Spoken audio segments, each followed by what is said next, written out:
welcome to Night Clerk Radio. This is episode 18, the Quake 1 soundtrack. And with me, as always, is my co-host, Burke. How you doing, Burke? Hey, I'm good. How are you doing, Russ? I'm doing quite good. I love this album. Probably one of the major pieces of music that led me down the dark ambient journey that I am on right now. Mm-hmm. I've listened to this album many times over the years and started seeking out music like it. And here we are today. Yeah, this is the soundtrack for the Quake 1 game back in the days of DOS and Windows 95. This was composed by Trent Reznor of Nine Inch Nails fame. Of course, I was first exposed to it when Quake 1 was released, playing the game as a young lad. Yeah, I assume, did you play this as well? Oh, yeah. Yeah. This game blew my mind when it came out. Mm-hmm. So I was like 13, was moving into my angsty teen years. And I loved Doom and everything. So I just bought it because it was id Software. Man, I think that might have been like some of my first exposure to Lovecraftian Gothic type stuff. Oh, yeah. Maybe outside of like some horror movies for kids and stuff. But also, man, those 3D graphics. You can walk around an enemy and see the back of the enemy. The sprite didn't just turn to face you. Mm-hmm. God damn. But I did not appreciate the soundtrack as a kid. Mm-hmm. Not until I was older. And I think you've probably listened to it more than I have. Like, I just sort of rediscovered it a few years ago. Mm-hmm. Yeah, a lot of course, for Quake 1, I did love the aesthetic and the Lovecraftian stuff. But of course, for me, and I think for most people, the legacy of Quake 1 is the gameplay. It's like for an important video game and like popular video game, it was kind of a sleeper hit at the time. It wasn't like number one on the charts. It wasn't a mega hit like Doom. There's no memorable characters in it. People aren't clamoring for a Quake 1 remake or anything. Like, people don't need to see Quake guy fight Hell Knights and ogres. I mean, the gameplay, like, it introduced the world to rocket jumping and, of course, deathmatch, which it existed in Doom, but like Quake brought it to the next level, ushered in the era of internet gaming, online gaming. And of course, Quake 1 is important technologically in video games because mods started becoming a huge thing. Team Fortress, but also machinima, which is the art of using video game engines to animate. And the first machinima will use the Quake 1 engine. And I remember those because you had to download them and run them in Quake. Like, they didn't export video because video was too bandwidth intensive, but you could download a mod pack with a machinima and watch it in Quake. There's one I remember, Blobalicious, that at the time was hilarious and just amazing. You could do this. Wow. It was revolutionary. Quake also, if I can add to that list, I think was one of the big first speedrun games too. Like, if we're just talking about generic gaming and internet culture. Oh, yeah. I think, because Quake Done Quick was one of the first big speedrun series in the late 90s. Oh, gosh, you're right. That is true. Yeah, I totally forgot about Quake Done Quick. But yeah, that people were really, it was just a way to show off and really nail those rocket jumps and stuff like that. I guess that must have been one of the foundations for speedrunning. Mm-hmm. That's really cool. I think Quake on a sort of more cultural level was sort of like was probably like one of the high water marks of like the end of this era of the late 90s was sort of the last time periods in which a AAA game, a major video game, could be released by like one office of like 20 people. And it was sort of the age of the rock star video game developer. I was going to say it's easy when one of your 20 people, not to go too hero worship, is like Carmack, who just can code a computer to do literally anything he wants. Yeah, but it wasn't just John Carmack, but it was I know. John Romero and American McGee. And like, it was just a bunch of dudes in Texas in one office making Doom, and Doom, got so popular it had congressional hearings because it was so violent. Then we get Quake, which, because if you read up on Quake's development, it was extremely muddled. Like, originally it was going to be like you were going to be Thor. Like, they kept changing the aesthetic for it and stuff like that throughout the development, which is why the story and everything else didn't really make sense, or is very, very minimalist because they didn't care about that. It was all about the technology and the gameplay. And it's also why I think Quake is so idiosyncratic. Like, the whole genesis behind the album too, there's actually a little essay where Trent Reznor talked about the creation of the soundtrack. And basically what it boils down to was that id Software, the creators of Doom and Quake, were fans of industrial music and Nine Inch Nails and would blast it while they're coding. And then, of course, Trent Reznor is a fan of Doom. They reached out to each other. I think Trent Reznor gave them free tickets, backstage passes. They got to start to talking, and one thing led to another. And, you know, they're Rockstar video game developers. It's only makes sense that they collaborate with an actual Rockstar. Yeah, they like accidentally courted each other because he was like, yeah, like you said, a huge fan of Doom. And like, you want some VIP passes to my Nine Inch Nails show? And also let me work on your game. Like, it was interesting. Yeah. One interesting tidbit I found out from this was that due to legal reasons, they couldn't use vocals in this album, which is why it's entirely instrumental, which thank God it was, because I don't know if I would appreciate the album as much if it wasn't. Yeah. Although there are technically vocals in one of the tracks, Hall of Souls, but we'll get into that in a bit. But this is also important for Trent Reznor because this was his first soundtrack of any kind. And of course, since then, he's done many soundtracks, including, of course, The Social Network, which won an Oscar for best soundtrack, or I believe, or best movie score, whatever. Score is, I think, that's the fancy cinema term. It's a score. Yeah. And of course, he did other instrumentals or ambient albums like the Ghost series, which I also enjoyed. If you remember, that Ghost was also the one you could download for free on the internet. I don't know if you still can or not. And they had an alternate reality game embedded in it. Oh, yeah. Did you not see that? I don't remember that. I remember an album came out earlier this year that was like Ghosts 4 and 5 or 5 and 6. Yeah. But Ghost. That's it. Okay. Yeah, there's a whole series of Ghost albums. And the first ones, 1 through 4, 2008, as a 4-part album. So good spoopy music, good ambient stuff. But it's just, you don't really see that as much, at least in AAA games now, this sort of idiosyncratic thing of like edgy, nerdy guys who have a lot of money and influence and they're quote unquote rock stars. And so like, we'll just put a video game with all the shit we like and demons and blood and violence and Nine Inch Nails. Fuck yeah. You know, they're not doing marketing or focus groups. They're not thinking about like engineering the game to be as profitable as possible.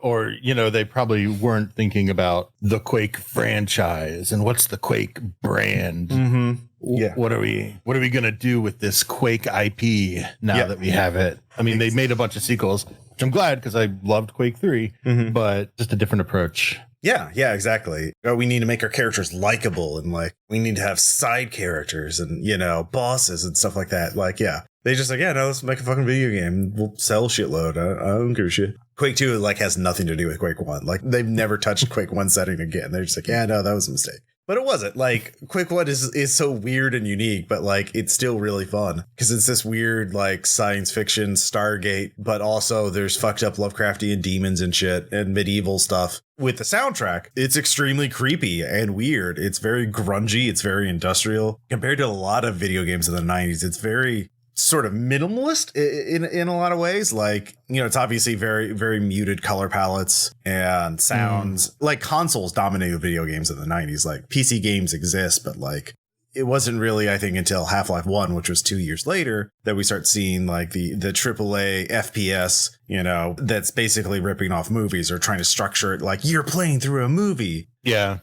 Because other games of the time I think of are like obvious Mario and, you know, Nintendo IPs or Sega IPs, bright or funky or like a little weird, but not this type of weird. Toe Jam and Earl's a very different weird than Quake. Yeah, it's a very streamlined game experience. Like you're just going through this level, you're trying to get the exit, and that's it. And like there's secrets. The levels are extremely weird and large. I do like Quake, and again, now this would be considered an art game. It would be like an indie game. It would be on itch.io. There actually is a minor sort of Quake 1 revival. The video game Dusk is very much aping that style. Have you seen that? No, but I've heard of it. I've played it. Dusk, though, it's also like Quake 1 and Blood sort of mixed. So Quake 1 engine, but like more of a Blood mythology to it. That's sort of a niche thing. So yeah, I quite enjoy Quake. And also the main thing, one of the innovations of this game was that they figured out how to put the music on the CD itself. So like whenever you were playing the game, it was pure audio CD. It wasn't like sampled stuff. It wasn't like heavily compressed. Back then, sound was really large. Like it was, oh my God, 10 megabytes for a single song. That's so much space. But they could fit the whole thing on the CD and then just have the game data as well. Trent Reznor could make use of every bit of crunchiness and weird texture for the album. And then you could also, like you said, or maybe didn't, pop it in just a CD player. If you skip the first track, which is just the game data, you can just play the audio. So you could pop it in my little Discman and listen to it on the way to school. Yeah, you could also rip it too if you were technologically advanced enough to know how to rip CDs. In 1996, I don't know.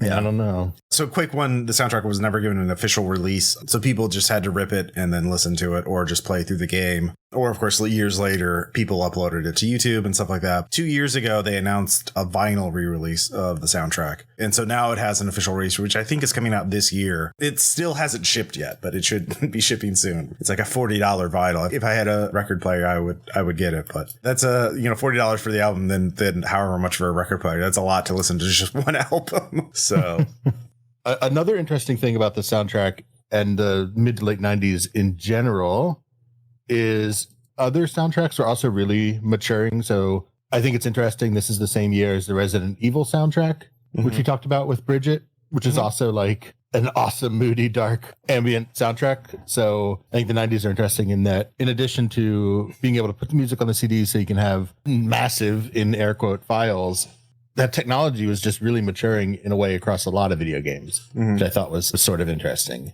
Well, one thing in general is I think this sort of marks an era where it's interesting. Like a lot of people think that, video games, as we've talked before, video game soundtracks are like movie soundtracks, but there are structural differences in a video game because in a video game, the composer doesn't necessarily know exactly what the player is going to be doing when they listen to this music. It's not a linear thing like a movie. It's like, well, 10 minutes in, this frame of film is going to be shown and, it's going to be this scene. So it has to be more generalized. Quake is if you've never seen it played or if you've never played it yourself, it's a very fast-paced action game. Like it is frenetic. It is twitch based. Like you have to be fast and accurate and be able to dodge and move quickly in order to survive as these monsters are coming at you, trying to kill you. But the music is mostly this ambient, like the typical thing in a video game would be have energetic, fast-paced music that like matches the intensity of the action. But this is going the opposite route. Because also in Quake, there are a lot of times you're wandering. It's like every level, especially the later ones, are mazes. And you're trying to figure out how to unlock certain doors by finding switches or keys. And there's a lot of downtime. And the sort of brilliance of the soundtrack is like during the action scenes, the explosions and the roar of the monsters, the sound effects are going to overwhelm the music. You're not going to be able to really hear it. But when the action stops, when the monsters are all dead, this sinister music starts creeping in and sort of ramping up the paranoia for the player of like what's going to be around the next corner. And I think that's a really smart choice. And that's one of the reasons I like this is because as you're walking around, it's like you're backtracking through levels. You'd be like, where the fuck is that switch? You're still immersed in this. This music makes you feel like you're in this otherworldly environment trying to kill the monsters and survive. Yeah, that's true. Because if they had gone the Doom route of just having the music be MIDI covers of 80s metal, it gets a little weird when you start backtracking because you're like, oh god damn it, where's the yellow key? I don't remember. So you're like wandering through this corridor while like tinny Metallica is playing or something. It's just like not the same experience as like you said, getting lost in Quake and having some haunted Trent Reznor samples in your ears. You try to figure out where you're going. Like, screaming, a lot of it is whispering, which is, I think, more sinister. Well, he does that thing, like, because he does this on, oh man, we're getting to the music. Sorry.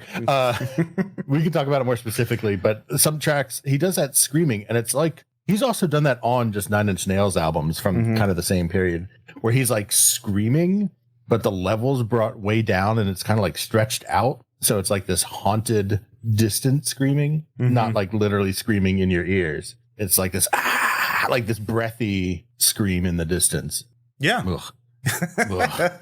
Yeah, it's really good. That is what you hear when you start up the soundtrack. That is the beginning. It fucking rules. And it's kind of like, and we just mentioned how it was ambient and dark and not low key, and then it's like this track, which is not that. It is very much fuck you, I'm going to kill everything in my path kind of music, but that still works, especially as the opening music. So yeah, that scuzzy kind of guitar opening, I mean, that's very much a Nine Inch Nails thing. I feel like just in general. I mean, this is also very much a Nine Inch Nails album. They have a kind of sound that you can kind of peg them pretty early on, don't you think? Oh, yeah.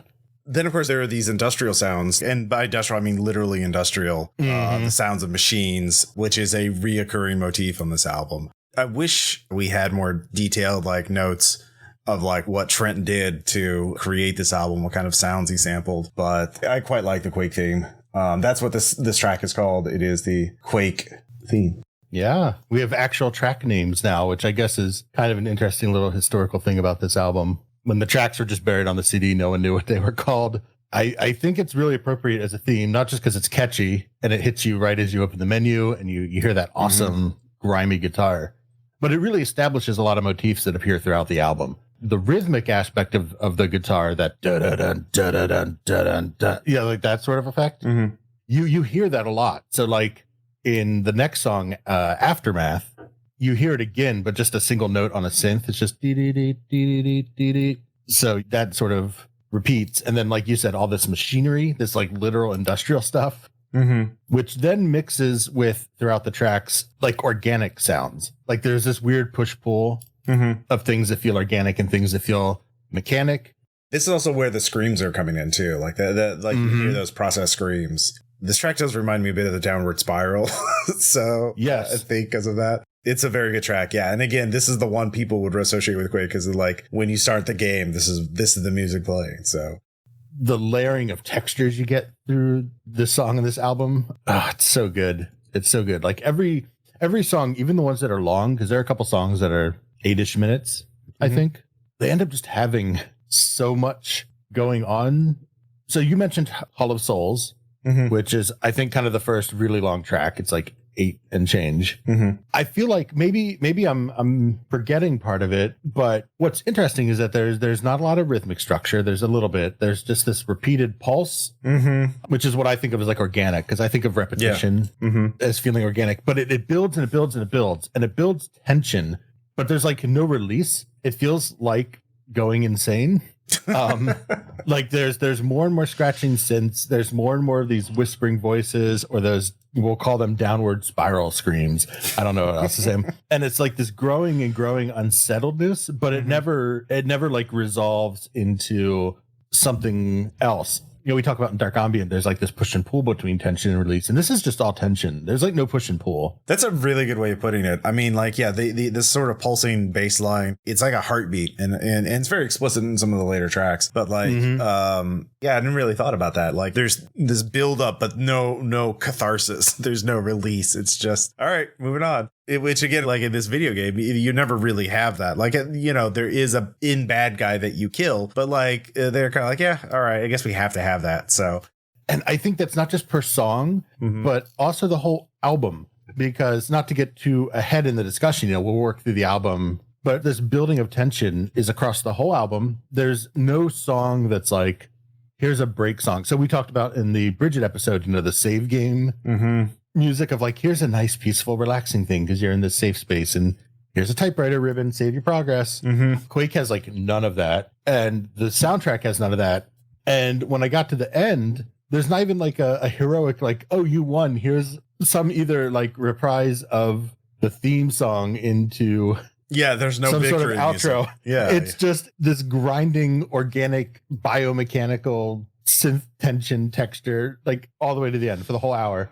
It's just, it's relentless. Yeah, because even the ending of the game, if you watch on YouTube, it's just like, all right, we'll blow up the boss and a bunch of blood and gore. That's cool. Here's some text. All right, you're done. For it, actually very in tune. They've never done endings well. Oh, totally. Like Doom is also just text on a screen. Like, yeah, all right. I guess whatever. We ran out of time to make cool shit. We're burned out on this. Moving on. The next track is Intermission, or not it's Aftermath, which is used as an intermission. It's what plays when you find the exit at the end of a level, apparently. So that makes sense because it's one of the shorter tracks. It's only a few minutes. Yeah. So it's not really something they expect to play while you're working through a level. You're just reading your stats at the end of the level, like you killed 80% of the monsters. Yeah, that's the closest they get to like a save game music, and it's still kind of sinister. Like it's a lot of ambient kind of synth sounds to it. There's some guitar. It's definitely probably the most. I don't know what the last track's actually pretty chill too, kind of. Well, by the standards of this album. Are there any things in particular you like about this track? I think I sort of mentioned earlier, I like bringing back the rhythmic motif of the Quake theme, but minimal, bringing it from a chord down to a single note. And then this one really had a lot of the growing textures I like in the synths, a lot of stuff that sounds windy to me, like an ominous wind. I think that sort of stuff I really like. Yeah, that's a good point. Because I think that even sort of connects to the game itself, because you're going through these, I think they're called slip gates. So you're traveling between dimensions or something like that. But when you travel to a new level. So thematically, that kind of makes sense. The next track is one of my favorite tracks on the album, actually. We mentioned a little bit ago, but it's the Hall of Souls. And this is a long one, almost 8.5 minutes long. I just love this sort of, the Trent Reznor ASMR backwards voice talking, whispering into you. It's very spoopy. Have people gone and broken down what they're saying or anything? Is it gibberish? I actually looked for that last night on... I was tempted to try it myself, to try and like reverse it and see if I could do anything. I did find somebody on a subreddit like, oh, I did it. Here's the link to my SoundCloud, but the SoundCloud was missing. Like the page was no longer there. So tell me what you saw. Yeah, it was too much. It was too much. Yeah, it's like a Lovecraftian narrator. I've learned the secrets of blah. But the effect is really nice. In fact, why don't we play a sample of it?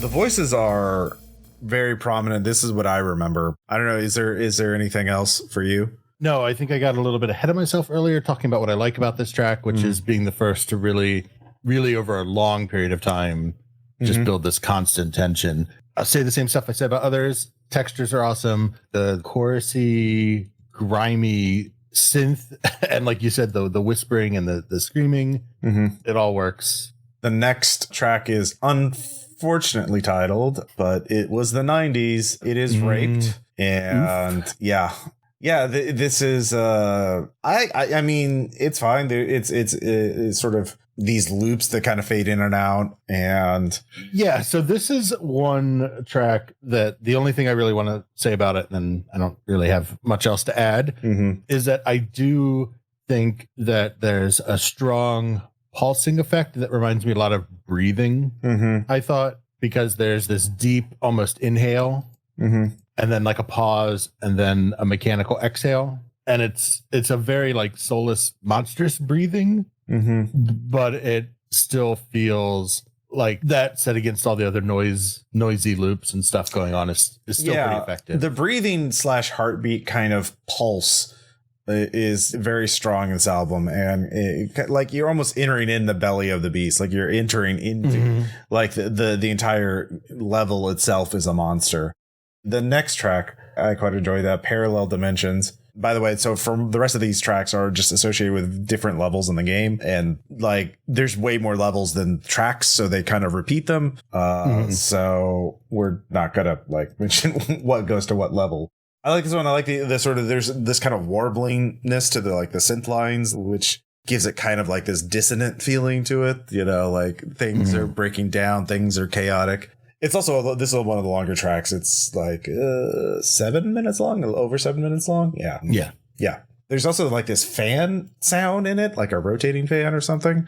Yeah. And this track also has, I think, some of the most prominent, just like synth bass, or maybe it's like a heavily processed bass guitar, but there's just like this deep echoing pulsing bass that's kind of underneath everything else that's building on top of it. It's really, really effective. I don't know. Like all these tracks are pretty effective at what they want to do. Yeah. I think the next track is the most like heartbeat one, like if you want to, and it's called Life. It's a longer track as well. And there's this heavy pulsing like heartbeat. We're getting the ambient sort of drone. Almost, yeah. I don't know if I call it drone or not, but this is heavily ambient. So it's very much like about the texture and the soundscape that's being created, and it feels like you're literally inside a monster at this point. Yeah, I think I wrote that a couple times.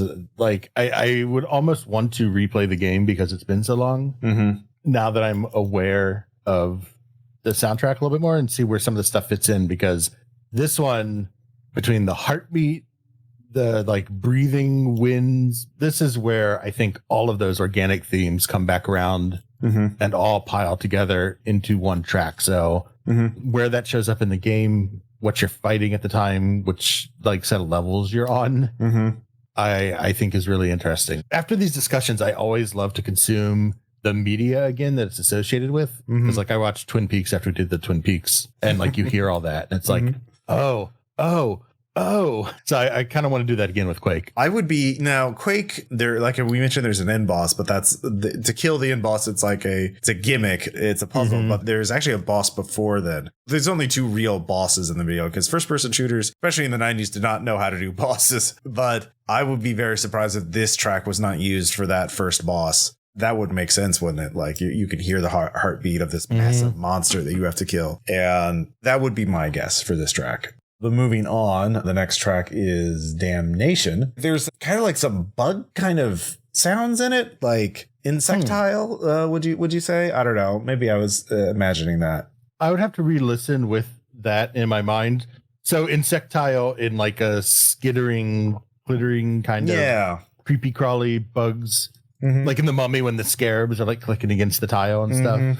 Yeah, I think so. Okay, I could see that. That's interesting because I sort of felt that this track, again, which is why I wanted to talk about where it falls in the game, I felt like sometimes this track sort of does away with some of the organic sort of sounds and goes back to just more strictly spooky mechanical stuff. Like it just sounds back to the very literal industrial, like you're resetting a bit. Yeah, machinery sounds. I thought a lot of it sounded like really distorted or faint crackling, like a laboratory almost. And I think the next track really ramped that up for me. But yeah, that just felt very industrial, like back to that instead of being inside of some creature. Yeah, the next track, Focus, we get the guitar back and deep bass, some high-pitched kind of sounds, pads, synths. Yeah, I don't know. I do like the guitar in it. This is less organic. Focus, I think, is a good name for it because it's more abstract, more like it's not particularly linked to like machinery or definitely not organic. I actually want to play a sample from this real quick.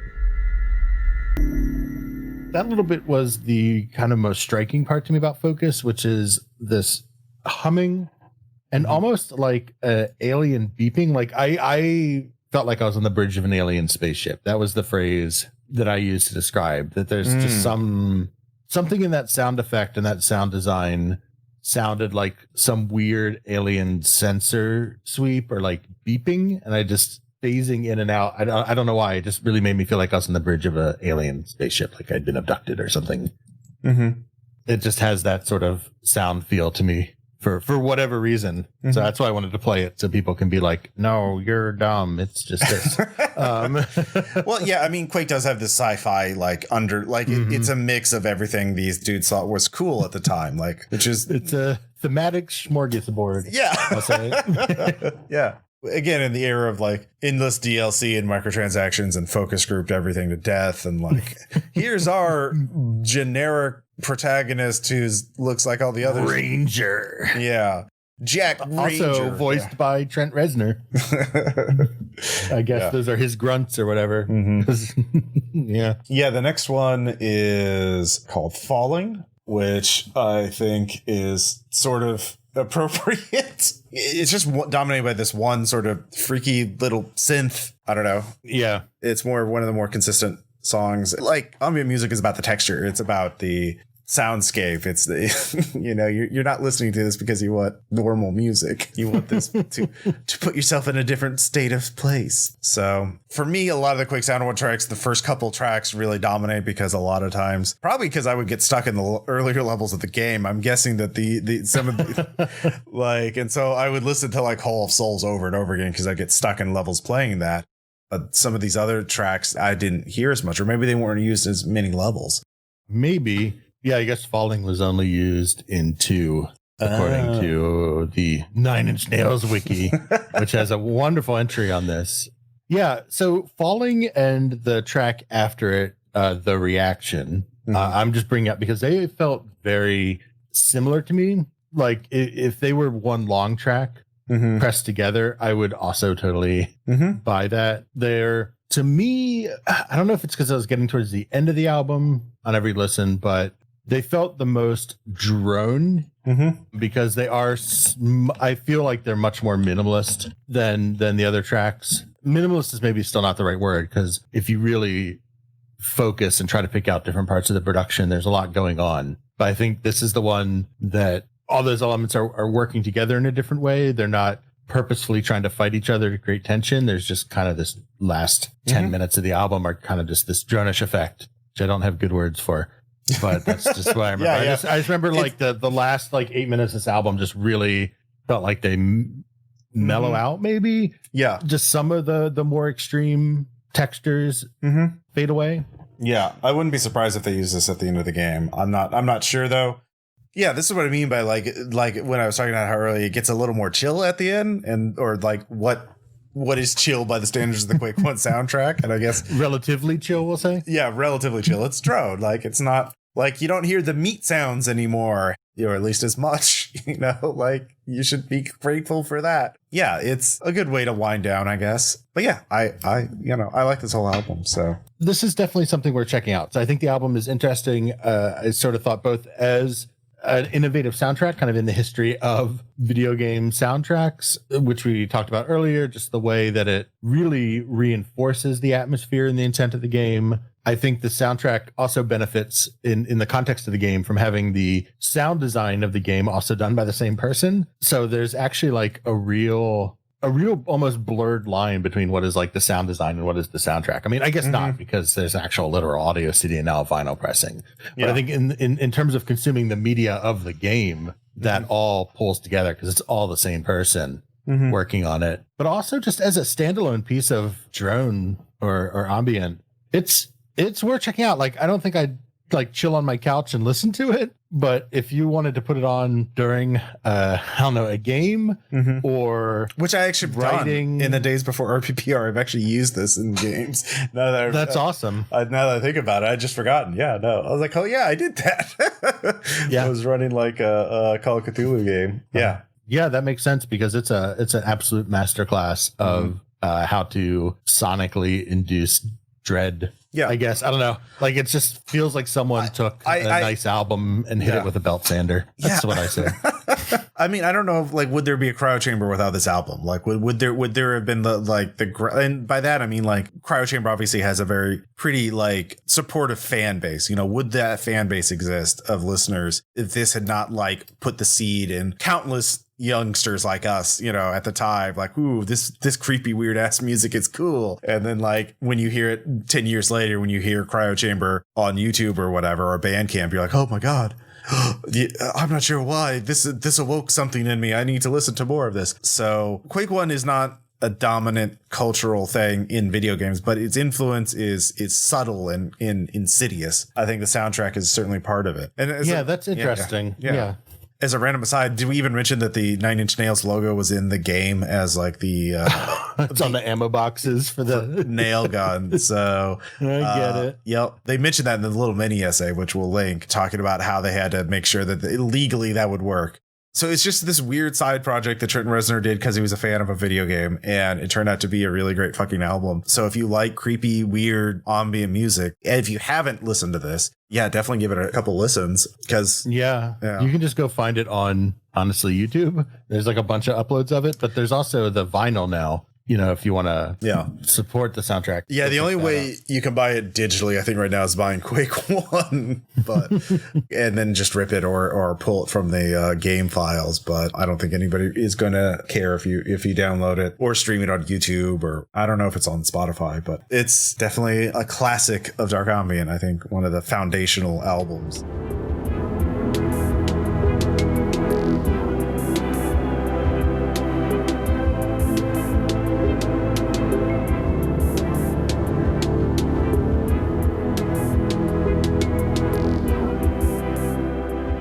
Thanks for listening. This was a fun dive into nostalgia, but also re-examining. It's always risky to look something that you have fond memories of. Be like, oh, does it hold up? Thank Shub Niggurath that it still does.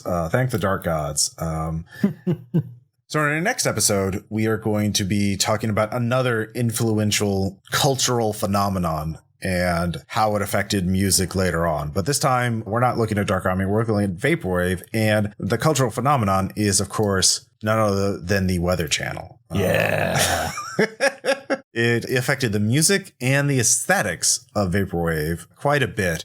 I look forward to talking about that because, it's been sampled, it's been reused, it's been everyone knows when you talk about the Weather Channel music, everyone knows what it sounds like. They've kept it up to this day. I mean, the Weather Channel itself, they know. Oh yeah. We've mentioned it in passing, but I am stoked. Yeah. So, of course, we are on Twitter. I am at Ross Payton. Burke is at Burke McBurkinson. And you can also tweet at us at Night Clerk Radio. Please rate and review us on Apple Podcasts, Spotify, whatever podcasting app you listen to, you use. Also, please tell your friends and family if you like this episode. That's how we grow and how we're able to do this. Hopefully in the near future, we'll be able to start the Patreon and get some more projects going or get some more episodes launched. But, that we'll let you know when that happens. Of course, 2020 has been 2020. So things have been a little chaotic here. Yes. I had a blast with this. I'm going to go frag some noobs or something.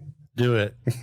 All right. Rocket jump to your local record shop and pick up a copy of Quake. That awesome. We should just put some cheesy music to that, and we'll talk to you all later. Bye.